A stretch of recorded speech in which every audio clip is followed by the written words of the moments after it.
So guys, right now I'm going to show you how you can change the color of the button when it's pressed in Android Studio using Java. So now first thing we are going to do is just we are going to set up our UI layout. Actually right now I have just cleared up all the UI components from this layout file, and then I'm just here we will be needing only button. So I'm going to just drag and drop this button, and then I'm going to constrain this button since we are using the constraint layout. As you can see here, if we do not constrain this button both vertically as well as horizontally, we will be getting error. So now here we have just successfully constrained our button, and I'm going to change this ID of the button to btn, and then here I'm going to change this text of the button to off. So actually we want to change the text as well as the color of the button. For instance, let's say when the button is pressed, it should be, if it's off, when the button is pressed it should change to on, and when the button is kind of on, when it's pressed it should be on. And also here we will be changing the color as well. So here actually we will be using the color which is defined in the colors file. So here we are going to open up this colors.xml file, and then I'm going to copy this line by pressing Ctrl plus D, and then again. So here this time it's going to be red, because and then we want to change the red to green, and then vice versa. Right here what I'm going to do is just I'm going to change it to green, so red, sorry. And it's in order to get the red color, just the red value should be high, while the remaining one should be 0. And then right here we have this green, and then here the same applies to this the same concept can be applied right here. So here the red color should be 0, and then green should be maximum, and then while the other remaining one should be 0. So as you can see here, we have this green color, we have this red color, and now we have just successfully set up our colors. Where I'm gonna close this file, colors file, and then here first thing I'm gonna do is just I'm gonna set background. So let's say we have to set background. So here I'm gonna set background, let's say background. So here Android background, then it's going to be red.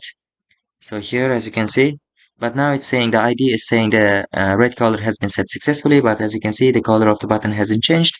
And let's say run this application. Maybe if we run this application we may see a couple of changes that we have just made. So I think we are going to wait for some time. So here as you can see the color of the button hasn't changed, and this means that we are getting error. So first thing I'm gonna do is just in order to fix this error, we have to go to the theme, and then here we have this we have this open. I mean, just double click on the themes folder, and then right here we are going to change this to theme, let's say UpCompat Lite. And then when we change, let's say we will be opening. So here as you can see now we just the color of the button has been changed successfully. And here as you can see the text of the button is too small, that's why I'm going to make it a little bit bigger by using the txt size parameter, and it's going to be 30 sp. And after this one we are going to also change the txt style, and it's going to be bold right here. Okay, so now we are done with it. So here, let's continue with our logic in main activity.java file. And as I said here, we will be initializing our button. It's going to be button, and then, sorry, it's going to be private button. And then right here, and then this is going to be btn, as I said. So btn, and then right here, we will be needing another variable, which is going to be private is pressed. Here with the help of this boolean variable, we are going to check if the button is pressed or not. So it's going to be false, and then here we are getting error because we didn't declare the type of this variable, and it's going to be boolean. So I'm using the periodically I'm pressing Control Alt plus L in order to reformat this code. And then here I'm going to initialize my button. So it's not button, and it's btn, and then find view by id r.resources.id, and then btn. So we have just successfully initialized our button. And the next thing we are going to do is just we are going to use set on click listener set. So it's going to be btn dot set on click listener, sorry, set on click listener new set on click, sorry for the typo, and then new. So new, and then view on click listener, and then right here we are going to check if is pressed false.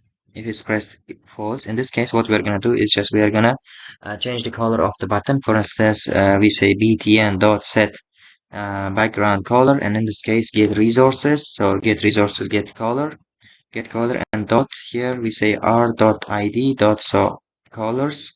And then right here we will be needing green right here, and then also we will be changing the text. So we have this btn, sorry for the typo, btn dot set text, and then right here it's going to be on.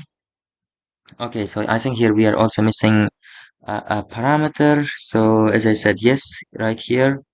No, I think, okay, anyways, just in case, let me check. It should have been all caps. Yes, all caps, true. Then, so this all caps true ensures that all of the letters are in uppercase. And here, button, and then here we are gonna change this value of this button press to false. So, and it's going to be true, sorry. Now here, something like this. Okay, and then in the else part of this condition,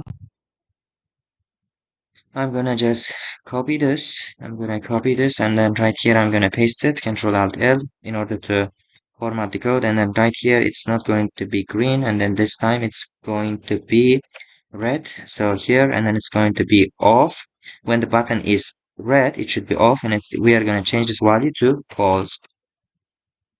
Okay, now I have just reformatted the code one more time, and let's run this application in order to see how it is working. So I'm gonna close this. So as you can see, it's working perfectly fine. So this is basically how you can change the color of the button based on your preference. And there are a couple of ways of doing that, but this is just one of the ways to achieve this. So thank you so much for watching.